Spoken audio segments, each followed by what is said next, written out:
कोई भी कैंसर का अगर हम ट्रीटमेंट करते हैं तो आमतौर पर सबको पता है कैंसर के ट्रीटमेंट में सर्जरी होता है, रेडिएशन होता है, कीमोथेरेपी होता है। आजकल इम्यूनोथेरेपी या हार्मोनल थेरेपी या टारगेटेड थेरेपी ये सब आया है। इस वीडियो में हम थोड़ा सा ज्यादा अंडरस्टैंडिंग करेंगे कि कौन से ट्रीटमेंट का क्या इंपॉर्टेंस है और कब किया जाता है।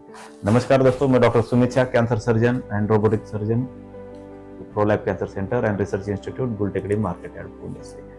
आमतौर पर सबको पता है कि कैंसर में सर्जरी किया जाता है, बट मैं आपको बोलना चाहता हूँ हर एक कैंसर को सर्जरी की जरूरत नहीं रहती है। दूसरा चीज है, हर एक कैंसर में रेडिएशन की जरूरत नहीं रहती है। जो कैंसर के हम ट्रीटमेंट करते हैं तो उसमें दो टाइप के आमतौर पर ट्रीटमेंट रहता है। एक लोको रीजनल ट्रीटमेंट, मतलब जो एरिया का कैंसर हुआ है उधर ट्रीटमेंट किया जाता है, और दूसरा जो ट्रीटमेंट है वो सिस्टेमिक ट्रीटमेंट है। अगर हम देखते हैं जो सर्जरी करते हैं, मतलब कैंसर का पार्ट निकालते हैं और डिफेक्ट को रिपेयर करते हैं, तो वो सर्जरी हो गया।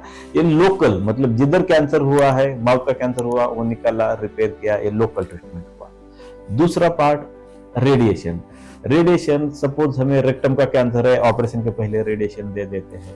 ओरल कैंसर हुआ है, ऑपरेशन के बाद में रेडिएशन देते हैं। तो वो ये दोनों ट्रीटमेंट का उद्देश्य है, पूरा क्योर तो है, बट उसके साथ ही लोकल बीमारी उधर के उधर ना आए ये भी रहता है।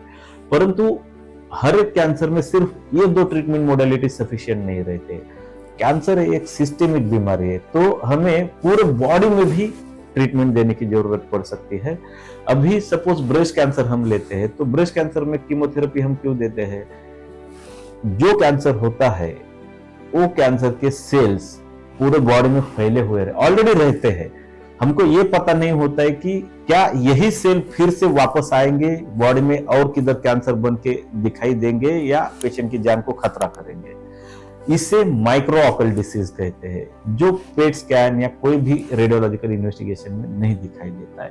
तो ये डॉर्मेंट सेल, ये जो माइक्रो ऑकल डिसीज है, वो सेल्स को खत्म करने के लिए हम सिस्टेमिक ट्रीटमेंट देते हैं। सिस्टेमिक इसे क्यों कहा जाता है? तो ब्लड में से देते हैं या वो जो ड्रग्स देते हैं उसका इफेक्ट पूरे बॉडी पे होता है, कोई स्पेसिफिक साइट पे नहीं होता है।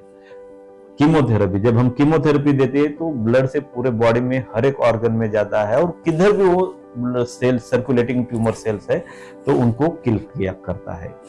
दूसरा रहता है टारगेटेड थेरेपी। टारगेटेड थेरेपी क्या करता है? तो स्पेसिफिक टारगेट्स को ही, मतलब कैंसर सेल्स को ही किल करता है, और वो बाकी के नॉर्मल टिश्यू पे इफेक्ट नहीं करता है। इम्यूनोथेरेपी में क्या होता है? तो इम्यूनोथेरेपी के जो ड्रग्स है वो स्पेसिफिक टी सेल्स हमारे स्टिमुलेट करते हैं, या स्पेसिफिक हमारा टिश्यू माइक्रो एनवायरनमेंट स्टिमुलेट करता है, जिससे वो हमारी इम्यूनिटी कैंसर सेल पे अटैक करती है और वो कैंसर को क्योर करने में हमारी मदद करती है। तो इस वीडियो में हमने जानकारी ली कि लोकल ट्रीटमेंट्स क्या है और सिस्टेमिक ट्रीटमेंट क्या है। बहुत बार पेशेंट को लगता है कि सर्जरी हुआ तो हमारा पूरा ट्रीटमेंट हुआ, या रेडिएशन हुआ तो हमारा पूरा ट्रीटमेंट हुआ। तो ऐसा नहीं है। बहुत सारे पेशेंट्स को सर्जरी, रेडिएशन के बाद कीमोथेरेपी या इम्यूनोथेरेपी की जरूरत पड़ सकती है, क्योंकि हमें दोबारा वो कैंसर की बीमारी वापस ना आए, इसका भी प्रयोजन करके रखना है।